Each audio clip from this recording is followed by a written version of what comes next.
नमस्कार मित्रों, मैं हिमांशु वर्मा आप सभी का स्वागत करता हूं अपने यूट्यूब चैनल पॉलिटेक्निक क्लासेस में। मित्रों, आज मैं आप सभी के लिए जनरल इंजीनियरिंग और बीएमसीई का जो कंक्रीट और पार्ट ऑफ बिल्डिंग उसका मैं पोर्शन लेके आया हूं। जो आपका सिविल का पार्ट है इन सब में, जैसे बीएमसीई आप पढ़ रहे हैं तो उसमें मैकेनिकल का पार्ट ज़्यादा होता है, सिविल का पार्ट थोड़ा कम होता है, और जनरल इंजीनियरिंग में भी सिविल का पार्ट थोड़ा कम होता है लेकिन इलेक्ट्रिकल का पार्ट ज़्यादा होता है। तो आप सभी के लिए मैं जनरल इंजीनियरिंग और बीएमसीई का लेक्चर लेके आप सभी के समक्ष प्रस्तुत हुआ हूँ। तो आप लोग जो है इस लेक्चर को ध्यान से देखिए। अगर आप चैनल पर नए हैं तो हमारे चैनल को सब्सक्राइब कर दीजिए। अगर आपने सब्सक्राइब कर रखा है तो हमारे चैनल को जो है साथियों तक, मित्रों तक पहुंचाने का प्रयास करें। ठीक है, तो चलिए शुरू करते हैं आज का लेक्चर। तो कंक्रीट की स्वीकार्यता के सीधे अनुपातिक है। Workability of concrete is directly proportional to grading of aggregate, समुच्चय की रीडिंग, टाइम ऑफ ट्रांजिट, पारगमन का समय, और एग्रीगेट सीमेंट रेशियो, मिलावा और सीमेंट का अनुपात, और वाटर सीमेंट रेशियो। तो आपका इसका सही उत्तर क्या होगा? Grading of aggregate. देखिए होता क्या है, वर्केबिलिटी क्या होती है, पहले मैं ये आपको समझा देता हूं। वर्केबिलिटी क्या होती है, जैसे मान लीजिए ये आपकी छत है, फ्लोर है। अब इस पे हमें कंक्रीटिंग करनी है, तो हम यहाँ पर ये आपकी छत की ये मान लीजिए ऊंचाई है, यहाँ पर आपका कंक्रीट कहीं बन रही है और ये लेबर जो है थ्रो सीढ़ी या कैसे भी ला रहा है और यहाँ फाउंडेशन पे इस पे गिरा रहा है। तो इस तरीके कंक्रीट का ढेर लग गया। अब लेबर क्या कर रही है, फावड़े से इसको, ये लेबर है, ठीक है, ये फावड़े से इसको खींच रही है और ये खींच नहीं रही है, धीरे धीरे फैल रही है क्योंकि ये सूखी हुई है। ठीक है, तो अब क्या हो रहा है, जब धीरे धीरे खींच रही है तो यहाँ पर जमने के जल्दी का आसार होंगे, सूखी होगी तो जल्दी जम जाएगी, तो आपका कोई फायदा नहीं है, नुकसान हो जाएगा। और प्लस लेबर जब धीरे धीरे खींचेगी तो जो एक आदमी काम कर सकता था वो 4 आदमी करेंगे, तो मेहनत ज्यादा लगेगी। अगर ये कंक्रीट गीली होती तो तुरंत ये यहाँ फैलना शुरू कर देती। ठीक है, लेकिन गीली होने की भी एक लिमिट है, पानी के जैसा नहीं होना चाहिए। कहने का मतलब है कंक्रीट अच्छी तरीके से वर्क कर जाए विदाउट ब्लीडिंग और विदाउट सेग्रीगेशन। ब्लीडिंग को बोलते हैं जब कंक्रीट में सीमेंट का पानी ऊपर आ जाता है और एग्रीगेट अलग हो जाता है, और सेग्रीगेशन बोलते हैं जब कंक्रीट में आपका जो एग्रीगेट है तो वह अलग हो जाता है, ठीक है, पानी की ना होने की वजह से। ठीक है, तो उसको सेग्रीगेशन बोलते हैं। ठीक है, तो ये है कि जो प्रॉपर्टी है, जो अगर एग्रीगेट सही होगा तो उसका मतलब उसका जो डायरेक्ट ये वर्केबिलिटी भी अच्छी होगी। तो grading of aggregate is the right answer.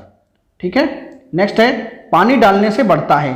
पानी डालने से क्या बढ़ता है? अगर मेरा पहला आपने क्वेश्चन ध्यान से सुना होगा तो आप ये वाला क्वेश्चन तुरंत कर लेंगे। तो आपका ए ऑप्शन है स्वीकार्यता या वर्केबिलिटी, बी ऑप्शन है ताकत या स्ट्रेंथ, सी ऑप्शन है आपका फेम या प्रसिद्धि, और डी ऑप्शन है आपका गुणवत्ता या क्वालिटी। तो इसका जो सही उत्तर है वो आपका क्या है? Workability is the right answer. Next question है, यदि नमी की मात्रा लगभग हो तो रेत का फूलना अधिकतम होता है। Bulking of sand is maximum if moisture content of is about. देखिए जब बालू जब पानी से भीग जाती है तो उसके अंदर जैसे पानी बरसता है तो बालू पर, तो उसके अंदर का जो एयर है वो बालू के अंदर एयर फंस जाती है और उसके ऊपर पानी फिल्म बना लेता है, जिसके कारण बालू फूल जाती है। तो अगर नमी बहुत ज़्यादा हो जाए तो उसी लोड से वह टूट जाती है परत, तो फिर बालू अपने ओरिजिनल वॉल्यूम में आ जाती है। तो कहते हैं कभी भी कंक्रीटिंग में आप बालू में जब पानी मिलाइए तो उसको प्रॉपर मिक्स कर लीजिए। ठीक है, तो जो bulking of sand is maximum for in moisture content कितना होना चाहिए? 2%, 4%, 6% या 10%? कितने पर मैक्सिमम हो जाता है बालू का फूलना, वह पूछा गया है। तो वो होता है आपका 4% पर मैक्सिमम हो जाता है। कितने परसेंट पर मैक्सिमम हो जाता है? 4% पर। नेक्स्ट क्वेश्चन है आपका, ताजा कंक्रीट का वह गुण जिसमें मिश्रण में पानी रखने और संघनन करते समय ऊपर उठने की प्रवृत्ति होती है कहलाती है। The properties of fresh concrete in which the water in the mix tends to rise to the surface while placing and compacting. मैंने अभी बताया था कि कंक्रीट के ऊपर अगर पानी आ जाए या सीमेंट वाटर आ जाए तो उसको क्या बोलेंगे, तो ये मैंने आपको अभी बताया था। तो चलिए देखते हैं क्या ऑप्शन क्या क्या दे रखे हैं। तो आपका सेग्रीगेशन दे रखा है, ब्लीडिंग दे रखा है, बल्किंग दे रखा है और डी ऑप्शन दे रखा है आपका क्रीप। तो इसका जो सही उत्तर होगा वो क्या होगा, ब्लीडिंग, जैसा कि मैंने आपको बताया था। ब्लीडिंग में क्या होता है, ये कंक्रीट है तो इसमें गिट्टियां नीचे रह जाती हैं और सीमेंट का जो पानी है वो ऊपर इसकी सरफेस पर। कंक्रीट का सिकुड़ना निर्भर करता है, shrinkage of concrete depends upon वातावरण की आर्द्रता पर, ह्यूमिडिटी ऑफ एटमॉस्फेयर पर, समय बीतने पर, पासेज ऑफ टाइम पर, स्ट्रेस पर, तनाव पर, या तो इसका सही उत्तर क्या होगा। इसमें देखिए बहुत से मल्टीपल उत्तर हैं तो सेलेक्ट करने हैं आपको। तो आपका ए ऑप्शन है first and second, B option है सेकंड एंड थर्ड और सी ऑप्शन है आपका थर्ड ओनली और डी ऑप्शन है फर्स्ट सेकंड एंड थर्ड। तो here the correct answer is A correct answer होने की वजह से फर्स्ट और सेकंड उत्तर दोनों सही होंगे। दोनों सही होंगे तो आपका वातावरण की आर्द्रता पर कंक्रीट, जब वातावरण की आर्द्रता पर जो है कंक्रीट के सिकुड़ना निर्भर करेगा। अगर आर्द्रता ज़्यादा होगी तो कंक्रीट कम सिकुड़ेगी, आर्द्रता कम होगी तो कंक्रीट आपकी ज़्यादा सिकुड़ेगी। जैसे गर्मी के मौसम में कंक्रीट ज़्यादा सिकुड़ेगी, बरसात के मौसम में कंक्रीट कम सिकुड़ेगी। उसी तरीके से समय बीतना, जैसे जैसे समय बीतेगा वैसे वैसे कंक्रीट हार्ड होती है, तो समय वैसे बीतेगा तो कंक्रीट हार्ड होगी। तो इसलिए पासेज ऑफ टाइम, तो ये दोनों ऑप्शन करेक्ट हैं। तो here first and second option are correct. तो A option are the right is the right answer. ठीक है, ए ऑप्शन जो है वो करेक्ट उत्तर है।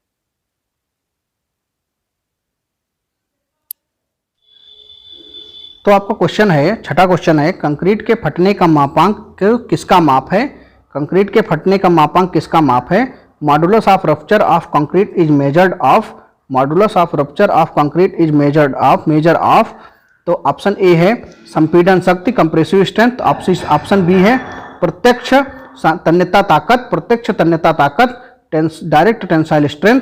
ऑप्शन सी है लचीला तन्यता ताकत, flexural tensile strength. Option D है विभाजित तन्यता ताकत या स्प्लिट टेंसाइल स्ट्रेंथ तो 6 का जो सही उत्तर होगा वो होगा आपका लचीला तन्यता ताकत या फ्लेक्सुरल टेंसाइल स्ट्रेंथ। नेक्स्ट आपका 7वां क्वेश्चन है, कंक्रीट की सर्वोत्तम सुकार्यता प्राप्त करने के लिए मिलावा का पसंदीदा आकार है। In order to obtain the best workability of concrete the preferred shape of aggregate. Option A है एंगुलर, ऑप्शन बी है एलोंगेटेड, ऑप्शन डी है all of them, option C है ऑल ऑफ देव एवं ऑप्शन डी है आपका rounded. तो आपका कौन सा है। ऑप्शन ए है आपका कोणीय, ऑप्शन बी है लंबा, ऑप्शन बी है सी है उपरोक्त सभी और ऑप्शन डी है आपका गोल।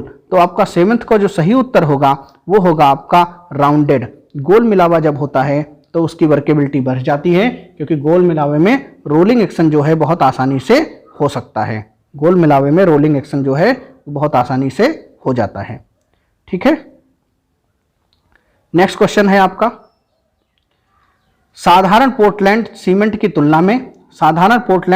तुलना में उच्च एल्यूमिना सीमेंट है। As compare to ordinary Portland cement high alumina cement has, as compared to ordinary Portland cement high alumina cement has उच्च प्रारंभिक सेटिंग समय लेकिन कम अंतिम सेटिंग समय, higher initial setting time but lower final setting time, कम प्रारंभिक setting समय लेकिन उच्च अंतिम सेटिंग समय, lower initial setting time but higher final setting time, उच्च प्रारंभिक और अंतिम सेटिंग समय, higher initial and final setting time, कम प्रारंभिक और अंतिम सेटिंग समय, lower initial and final setting time. तो आपसे पूछा गया है कि साधारण पोर्टलैंड की तुलना में हाई एल्यूमिना सीमेंट जो है क्या होता है।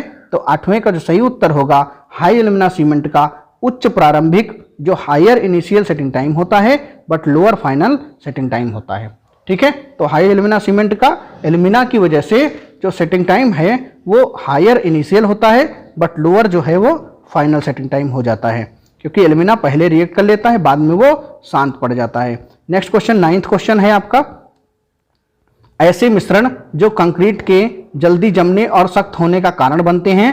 ऐसे मिश्रण जो कंक्रीट के जल्दी जमने और सख्त होने का कारण बनते हैं कहलाते हैं। Admixture which causes early setting and the hardening of concrete are called the admixture which causes early setting and the hardening of concrete are called.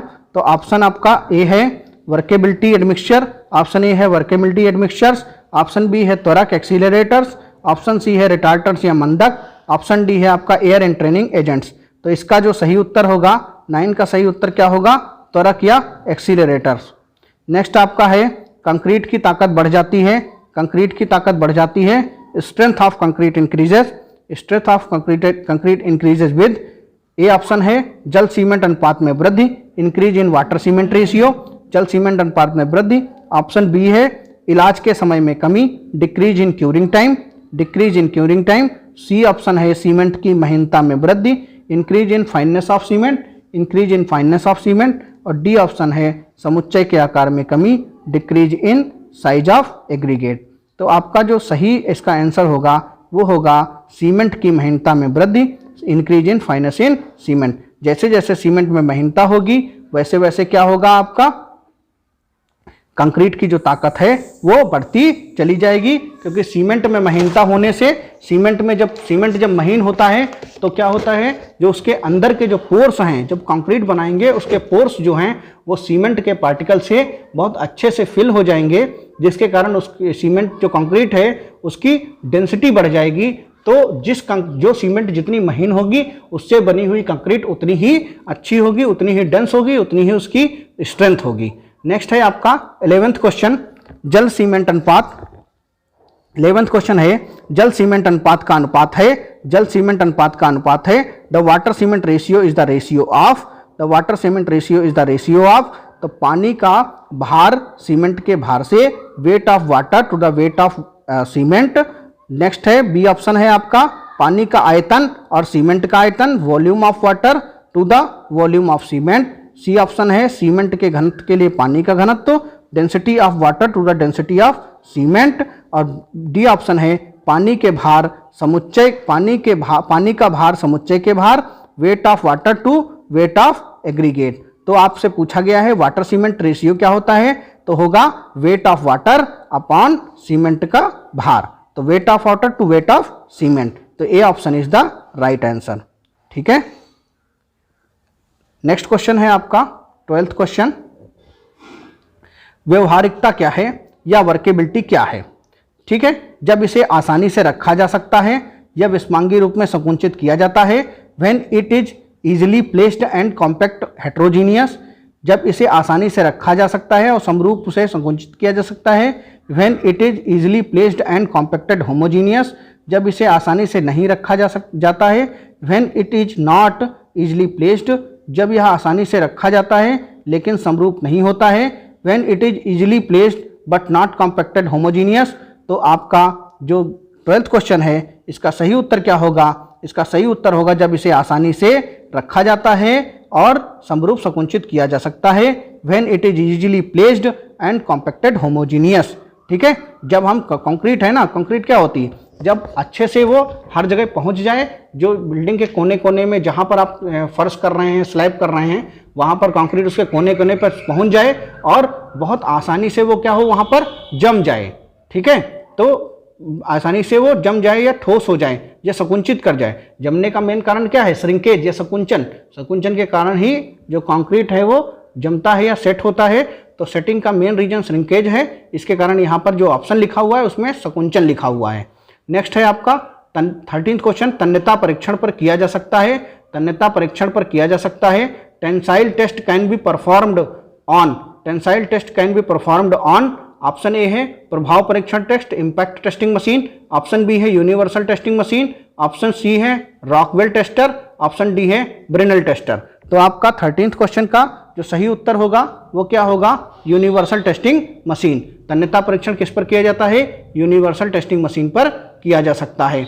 Next है 14वां क्वेश्चन, बिना असफलता के तनाव का विरोध करने की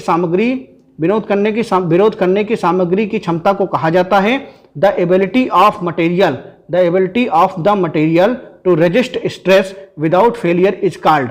The ability of the material to resist stress without failure is called. Option A है स्ट्रेंथ, ऑप्शन बी है हार्डनेस, ऑप्शन सी है स्टिफनेस, ऑप्शन डी है टफनेस या चीमड़पन। ठीक है, तो आपका जो 14th क्वेश्चन है इसका क्या ऑप्शन होगा? इसमें पूछा क्या गया है, बिना असफलता के तनाव का मतलब बिना फेल हुए किसी भी तनाव का जो है सपोर्ट करना या उसकी क्षमता को सपोर्ट कर लेना या अपने आप में रोक लेना, वो क्या कहलाता है? या आप ये कह सकते हैं the ability of material to resist the stress without failure. ठीक है, बिना फेल हुए किसी चीज को वहन करना वह उसकी ताकत कहलाती है या स्ट्रेंथ कहलाती है। नेक्स्ट क्वेश्चन है आपका 15वां क्वेश्चन, निम्नलिखित में से कौन एक प्रकार का गैर विनाशकारी परीक्षण नहीं है? निम्नलिखित में से कौन एक प्रकार का गैर विनाशकारी परीक्षण नहीं है? Which among the following is not a type of non destructive testing. निम्नलिखित में से कौन सा एक प्रकार का गैर विनाशकारी परीक्षण नहीं है? Which among the following is not a type of non destructive testing. Option A है एडी वर्तमान परीक्षण, एडीज करंट टेस्टिंग, दृश्य परीक्षण विजुअल टेस्टिंग, अल्ट्रासोनिक परीक्षण अल्ट्रासोनिक टेस्टिंग, संपीड़न परीक्षण कंप्रेशन टेस्ट या संपीड़न परीक्षण। तो आपका जो 15th का सही उत्तर होगा वो क्या होगा? कंप्रेशन टेस्ट, कंप्रेशन टेस्ट या संपीड़न परीक्षण। नेक्स्ट क्वेश्चन है आपका, वास्तुकला में आमतौर पर एक कमरे की निचली क्षैतिज सतह होती है और उसके नीचे की सहायक संरचना होती है। इन आर्किटेक्चर आज a generally the lower horizontal surface of a room and or the supporting structure underneath it. तो आपका क्या कहलाता है? वास्तुकला में आमतौर पर एक कमरे की निचली क्षैतिज सतह क्या कहलाती है? सिल कहलाती है, बेसमेंट कहलाती है, रैंप कहलाती है, फ्लोर कहलाती है। तो आपका क्या कहलाती है? तो वह कहलाती है फ्लोर।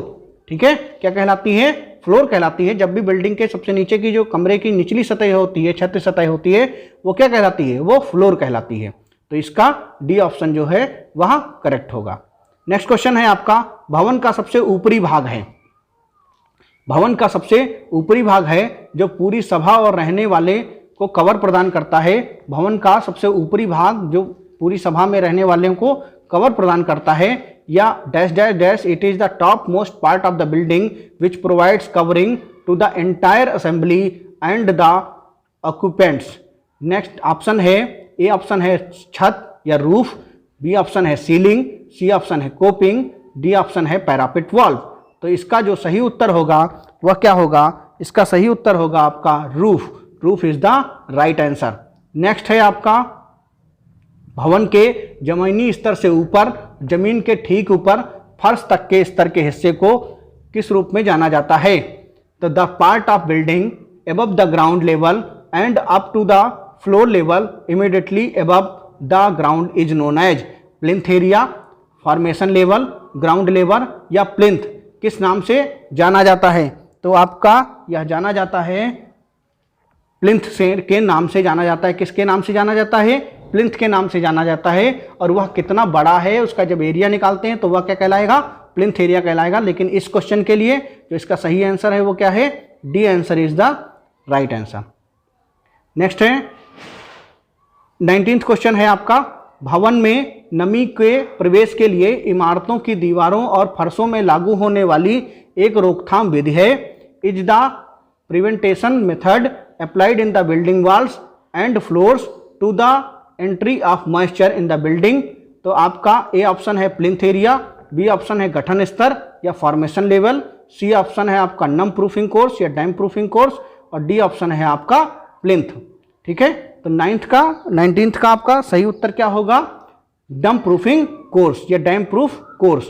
ठीक है, जब हम बिल्डिंग बनाते हैं तो फाउंडेशन से ऊपर और जहां पर हम ऊपर की दीवार सुपर स्ट्रक्चर की शुरू करते हैं तो वह नमी ऊपर ना जाए, फर्शों में नमी ना जाए, इसके लिए अपने घरों में नमी ना जाए, तो इसके लिए हम क्या करते हैं? डीपीसी पाउडर आता है जो सीमेंट से महीन होता है, उसको सीमेंट में मिलाकर और उस फ्लोर पर उसको उसकी लेयर लगा दी जाती है। इसका मेजरमेंट जो है वो आपका रनिंग लेंथ में करते हैं।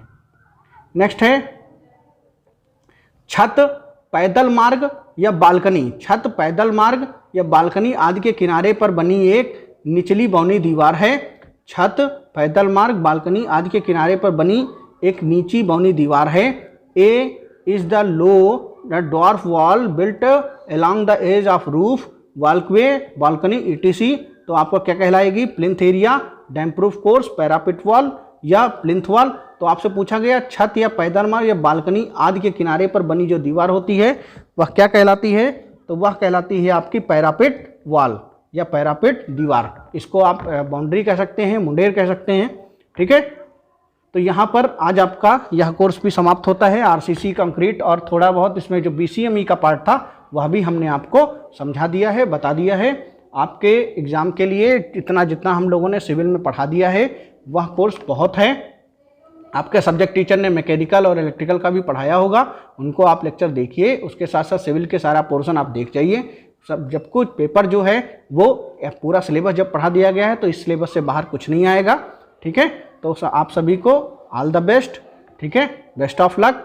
और आपको अगर आप चैनल पर नए हैं तो हमारे चैनल को सब्सक्राइब कर दीजिए, जिससे आपको आने वाले जो आप नेक्स्ट सेमेस्टर में जाएंगे तो वहाँ के आपको लेक्चर भी मिलते रहें। और जो अगर आपने सब्सक्राइब कर दिया है और आपके दोस्त नहीं जुड़ पाए हैं तो उनको आप जोड़ने का प्रयास करें। तो थैंक यू सो मच मेरी ओर से और पॉलिटेक्निक क्लासेस की ओर से आप सभी को अपनी जो सेमेस्टर एग्जाम है उनके लिए हार्दिक शुभकामनाएं।